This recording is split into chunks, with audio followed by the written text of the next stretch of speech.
This is the woods outside my shop, and I got a new camp knife, and I wanted to cut down a perfectly good little maple tree here because a lot of you guys live in the city and you can't do this, but you may want this knife because it's cool. So this is the knife. It's forged from one big piece of 1095, and it's got this cool cord wrap thing on the handle.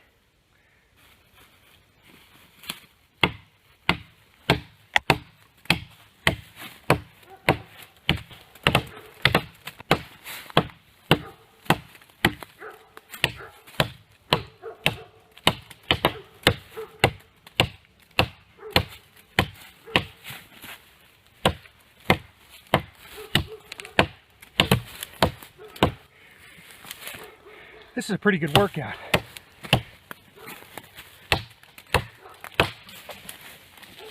And there she goes.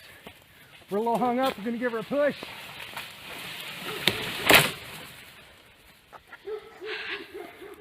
What do you think about that?